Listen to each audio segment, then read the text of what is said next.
सरकार अगर है आपका तो आप हिटलर शाही मत बनिए, नहीं तो फिर वही चीज होगा। आज आप विरोध करेंगे, जेल में डालेंगे, तो कल को आत्महत्या कर लेगा तो इसके जिम्मेवार सरकार ही होगा। ऐसा तो, लेकिन हमारा हृदय नहीं माना। जब उनकी माता जी से बात हुई तो हमारा कलेजा फट सा गया। हम बोले कि नहीं, इस मौके पे अपने भाई को नहीं छोड़ सकते। हम गए, हमें धक्का भी दे दिया गया था। अच्छा, आपको धक्का भी दे दिया गया था, लेकिन डरते डरते फिर भी हम अपना मतलब मजबूती से हाथ जब पकड़े तो कुछ देर के लिए मनीष भी बहुत जोर से मेरा हाथ पकड़ लिया जी। मुझे लगा कि भाई को अंदर ही बहुत दुख है वो चीज। दोस्तों, इस वक्त हमारे साथ वो शख्स मौजूद है जो मनीष कश्यप से हाथ मिलाते हुए, अभी जो वीडियो देख रहे हैं आप रोते हुए, वही शख्स हमारे साथ मौजूद है जो मिले। यानी कि मनीष कश्यप के पास जो अस्पताल में मिले हैं वही शख्स नागेश सम्राट अभी हमारे साथ हैं। इनसे पूरी बातें करेंगे क्योंकि मनीष कश्यप के एकदम से करीब जो व्यक्ति गए थे वो यही व्यक्ति थे। उस वक्त जो वीडियो आपने बनाया है आप ही थे वहां पे। देखिए, सबसे पहले तो बड़ा भयभीत हमें लग रहा था। उस समय का जो माहौल था कि क्यों किसी से मिलने नहीं दिया था। हम मतलब जिस दिन अरेस्टिंग हुई थी उसके बाद से लेकर के रात में हम वहां रहे और अगले दिन भी दोपहर तक रहे, लेकिन मुलाकात नहीं हो पाया। लेकिन जब हम घर चले अपना कपड़ा बदलने के लिए, यही शर्ट था हमारा, आप लोग वीडियो में देखेंगे, यही कलर का शर्ट होगा। तो जब अस्पताल एक लड़का गया था अस्पताल के लिए, फोन किया कि भैया अस्पताल में मनीष भैया आए हुए शास्त्री नगर में। हमने शास्त्री नगर क्यों गया है, तो हमको पता चला कि मेडिकल करवाने शायद लेके गए होंगे। अच्छा। हमने श्योर हो कि मनीष है, तो हाँ भैया हम पहचानते हैं, मनीष भैया ही हैं जी। तो हम घर से महज 2 से 3 मिनट में हम पहुंचे, रिंटू भाई पहुंचे वहां पे। तो ये लोग इंतजार कर रहे थे, मेरे से पहले पहुंच गए थे। लेकिन पता नहीं, हम राम जी को हृदय से मानते हैं और उस भाई के लिए हमारे हृदय में कुछ जगह है जी। तो हम पीछे के दरवाजे से गए और अचानक मनीष हमको दिख गया।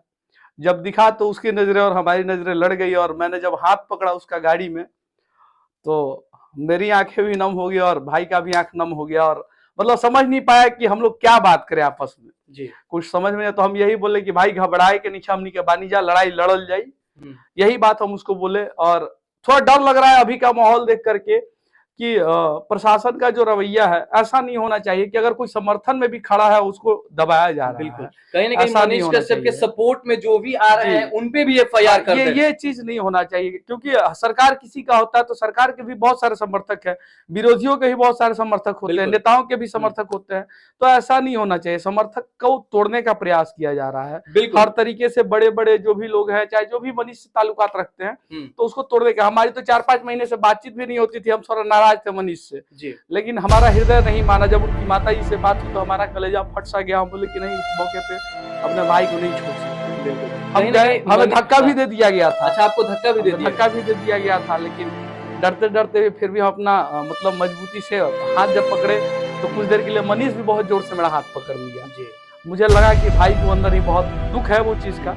तो लेकिन जो यूएई के प्रशासन के लोग थे उन्होंने कहा कि आपसे ज्यादा ख्याल रखा जा रहा है, परेशान न हो जी।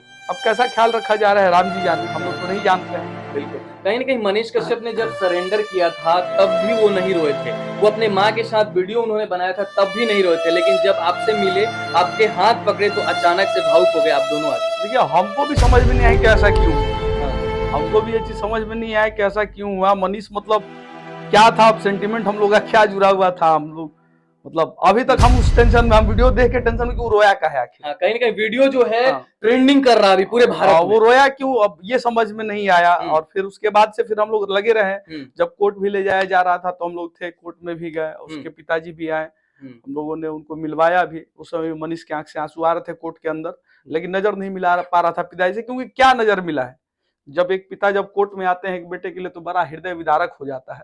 समझने का ये विषय हर माँ के लिए और भारत के और बिहार के हर लोगों के लिए संदेश है कि अगर अच्छे कर्म करके आपको इतना सताया जा रहा है ना, तो फिर सोच लिए कि बिहार किस दशा पे जा रहा है। हम विरोध किसी का नहीं करेंगे, क्योंकि अब कल को हम विरोध आज कर रहे हैं, कल को मेरे साथ भी कहीं कुछ हो जाए, डर अब लग रहा है ना, डर लग रहा है। अब तो डर लग रहा है, सारे लोगों को डर लग सकता है, क्योंकि ऐसा नहीं होना चाहिए। सरकार अगर है आपका तो आप हिटलर शाही मत बनिए, नहीं तो फिर वही चीज होगा।